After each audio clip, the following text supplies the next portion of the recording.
Hi everybody, my name's Dr. Helen Poole and I'm Dean of the School of Law, Policing and Forensics here at Staffordshire University, and I am a criminologist by background. One of my specialist areas of research is firearms trafficking, and I just wanted to introduce you to a few concepts around that in this presentation today. So what I wanted to introduce you to today was just a few basic concepts around firearms trafficking, namely where do they come from, their sources, how do they move around the globe, how they transited, where do they end up, their destinations, and what enables us to move firearms as lethal commodities throughout the globe. So who is involved in the illicit trafficking of firearms?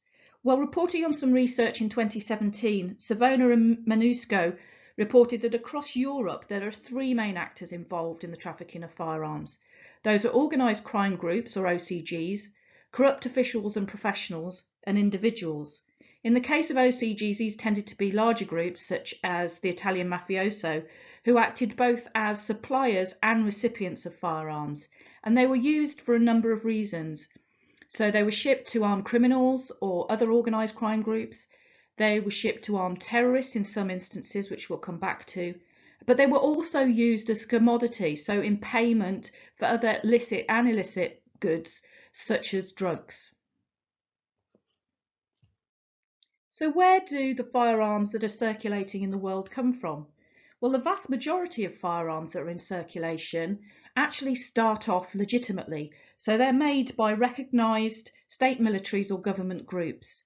However, they fall into what's known as the grey market. This is where licit firearms become illicit, or legal firearms become illegal. And this probably accounts for about 80% of the firearms that are in illegal hands. The black market, where they're produced illegitimately in unregistered premises, accounts for a much smaller percentage, less than 20% of firearms in circulation. And these are often small cottage industries that are producing replica firearms, junk firearms, and so forth. And they are circulating via a variety of means. So in the UK, we have very tight firearms legislation with regards to what types of weapons and who can hold firearms. So one of the areas we've seen firearms emanating from is through circulation on the dark web and the internet. We also see parts and ammunition being circulated, thefts from legal owners, so registered gun dealers or individuals who hold firearms, but also from stockpiles, and people who own firearms legally but use them in an illegal manner. One of the biggest areas of concern across Europe is the post-conflict stockpiles that we have in Europe, particularly from Southeast Europe. So here the National Crime Agency in 2017 quoting, while there have not been any reported EU seizures of firearms originating from areas such as Libya, Syria and Ukraine, experiences from conflicts in the Western Balkans suggest that these areas may become significant sources in the future.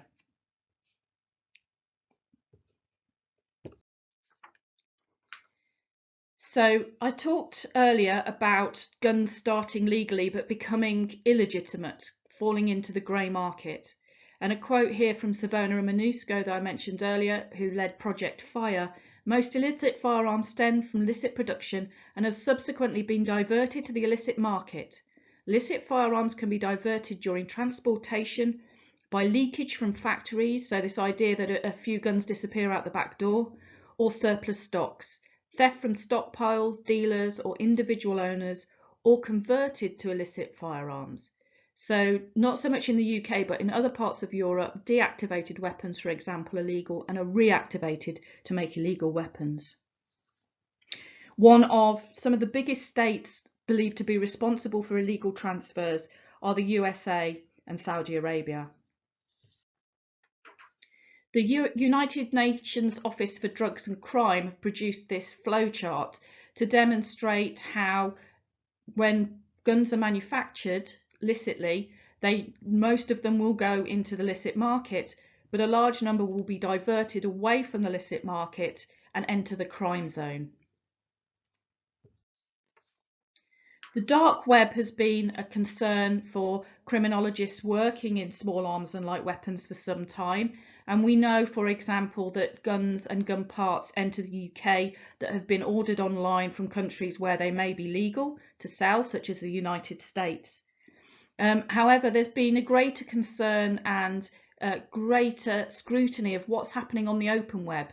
Obviously, to access the dark web, you need a certain amount of know-how and you need to know where to look. However, there seem to be more openly available on the open web than have been in the past. As I mentioned earlier, the role of conflict and post-conflict regions has also been identified as a contributing factor to the development of organised crime and trafficking in firearms. In Europe, the emanation of firearms from the former Yugoslav region of the Western Balkans has long been associated with firearms trafficking in Europe and elsewhere, and has been recognised as a threat internationally. In 2010, there were an estimated 8 million weapons in circulation in the former Yugoslav countries, and other conflict zones such as Libya, Syria and the Ukraine are now causing concern. This image is taken from CSAC, the Southeastern and Eastern European Clearinghouse for the Control of Small Arms and Light Weapons, and they're under a mandate to the United Nations to destroy stockpiles of firearms that they have requisitioned. And they've been doing a great job of this, but criminals are raiding these stockpiles and stealing the firearms, which then end up back in circulation.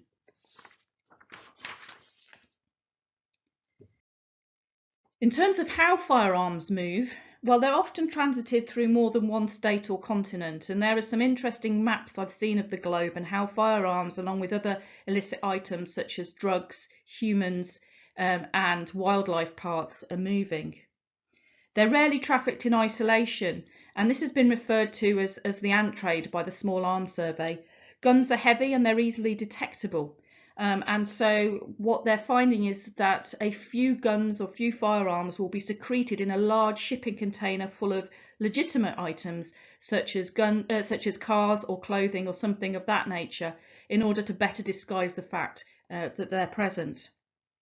They are sometimes found in people's personal luggage who are travelling by air, often found in shipping containers at sea. Over land, such as through the Schengen area of Europe, they're often moved in trucks or just in cars. And as already mentioned, they move through the mail, through internet orders, particularly parts and accessories that are smaller and lighter weight.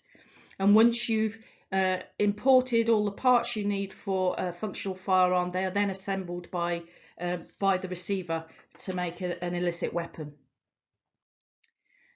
One example of an attempt at straightforward smuggling of firearms into the UK was what was known as the Shilling Gang, who were intercepted by the National Crime Agency before these guns could actually reach the streets. But they'd been shipped from Slovakia in a boat, and they were intercepted at Kent. So just to show that even as an island state, we're still surrounded by water which protect us to a great extent. We're still at risk of having these military grade weapons imported into the country. I spoke earlier about firearms being shipped to armed terrorists, and we know that in the European context we've seen firearms used in a number of terrorist attacks, most notably in Paris. And the firearms that armed those terrorists had flowed through European Schengen areas to their destination, where they caused a large number of deaths. Some of those guns were deactivated weapons when they were being moved, but were reactivated to be used in the commission of the offences that they were ultimately used in. And one of the problems that Europe in particular suffers from is having different legislation in different countries. So as I've mentioned, a gun can be legally held in one country but become illegal when it crosses a border. And there are certain types of firearm this is particularly relevant to. So these include deactivated weapons, which have been rendered useless as a lethal firearm but can easily be reactivated. Acoustic weapons, so firing weapons for starting races, etc., that can also be modified to become lethal firearms. and antique weapons have proved a particular problem in the UK. They might be regarded as not problematic because nobody produces ammunition for them, and of course a gun is no use with other than as a club without ammunition. But what we've found is cottage industries that have sprung up in the UK and have led to some famous convictions where people have been manufacturing in their sheds literally ammunition for use in antique and therefore regarded as redundant firearms. So I hope you found this an interesting introduction to some of the issues around firearms, and I hope to see you attending Staffordshire University in the future.